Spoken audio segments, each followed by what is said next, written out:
You are listening to Naked Soul Reflections, Mindful Moments for Clothes-Free Living, with your host, Hantu Nehart.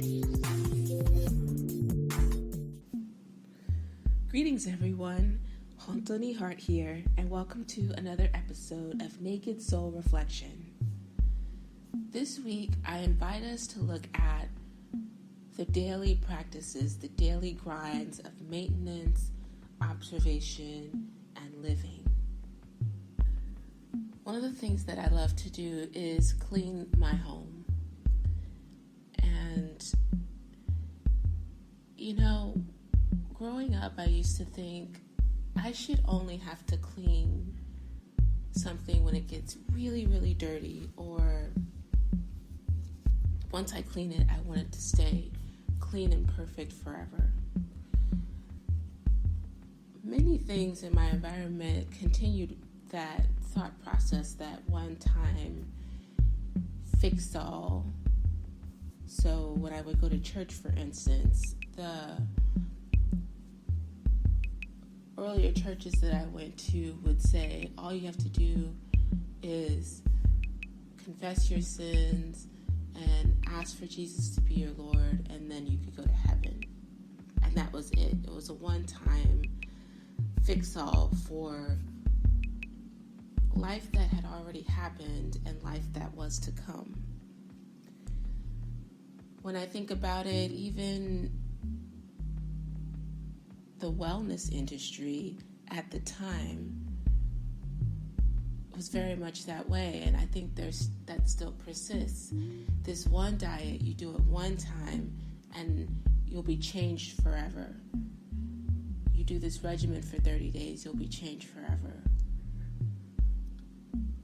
All of these one-time things that once you do this, you should be fine forever.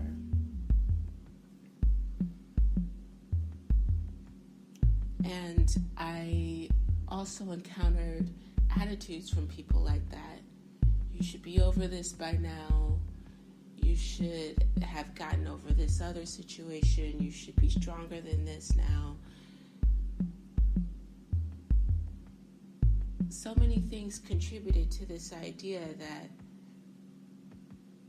one act, one thing should change and fix whatever was the issue. One thing to which I've become present is the fact that that's not the case. I don't just clean my home once and it stays clean forever. It's kind of the beauty of living, is that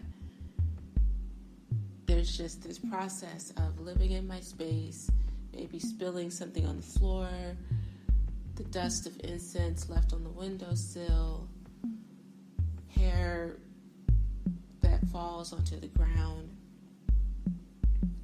It's all evidence of living, all evidence of breathing, moving, going about the day.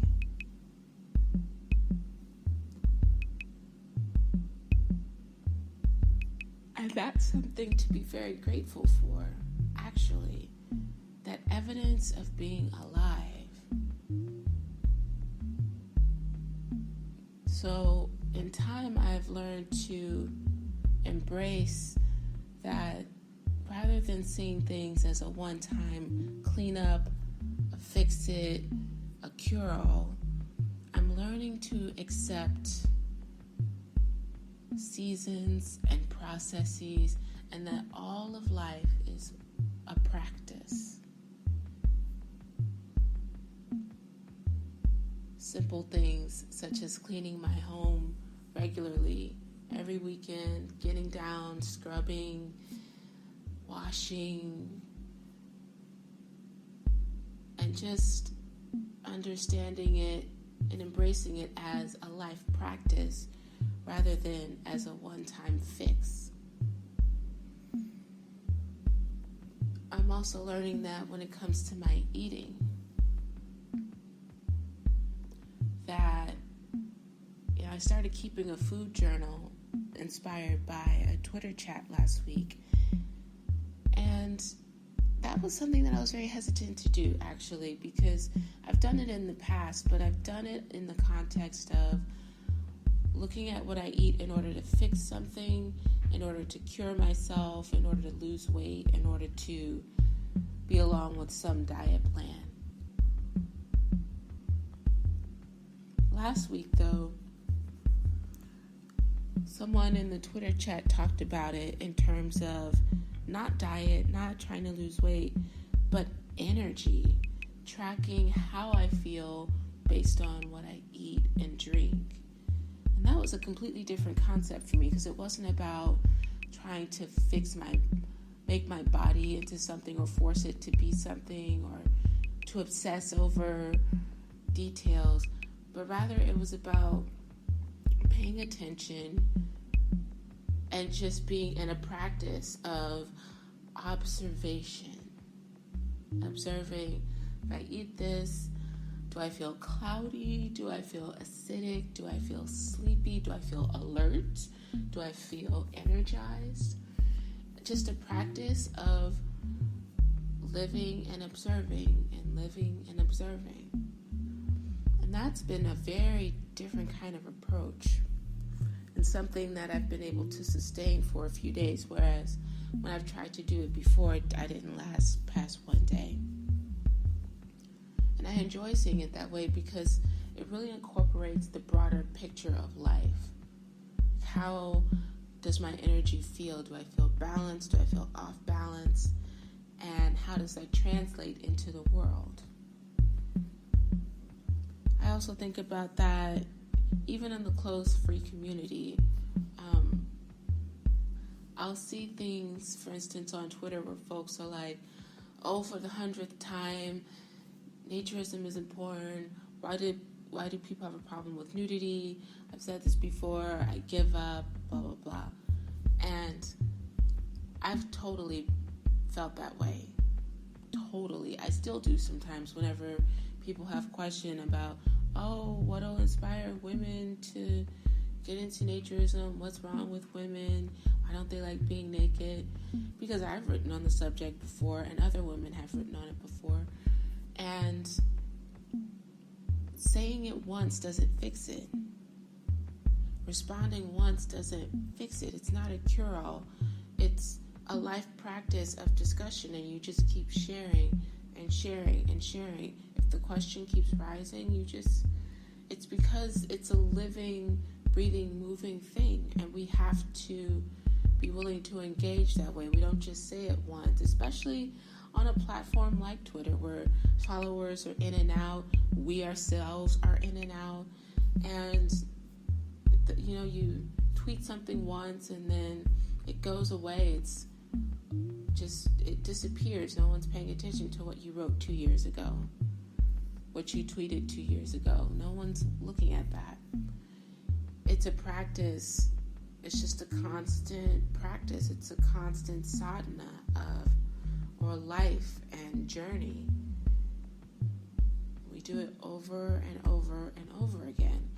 And this is something that we don't really value so much, at least where I live in the United States. We're always about the new, interesting, flashy, shiny thing.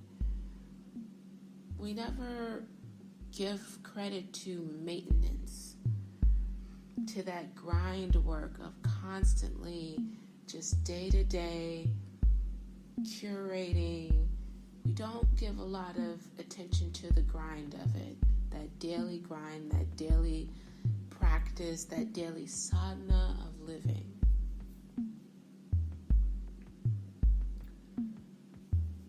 So I want to invite us into that inquiry. Where in your life have you thought, either about yourself or someone else, this one thing should have fixed it? Why are you still this way? Why does this thing keep happening? Why do I have to keep cleaning? Think about it. Laundry is a very simple thing. We have to do laundry all the time. We clean our clothes and then we wear them. And then we clean them and then we use them, and we clean them, we use them. We do that with towels. We do that with our space.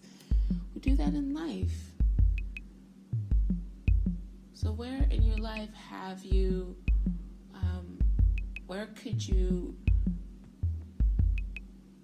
open yourself to the grace of that daily practice, that daily life practice of observing and grinding and cultivating and curating over and over and over again, that maintenance practice, returning to the thing over and over again. And is there a way that you can see it and embrace it as just a practice? You don't go to yoga once and your body's suddenly cured, right? We are always tending to the body, tending to the spirit. Meditation, you don't just meditate once and you're forever on some ethereal plane of bliss. It's just a daily practice of sitting, the daily practice. We have to keep doing it because we are living, breathing, changing beings. We are alive, and that is such a gift. And sometimes we treat that gift of being alive as a burden. But that need to tend regularly, consistently, to practice all of the things that are important regularly and consistently, that is such a blessing. It's a gift. It's a gift that not everybody gets every day. So I invite you to that. The next time that you encounter a situation where you think, this should be fixed by now, this should be solved by now, embrace the fact that it's not, and embrace the opportunity to practice maintenance, to practice consistency, to practice observation, being, living.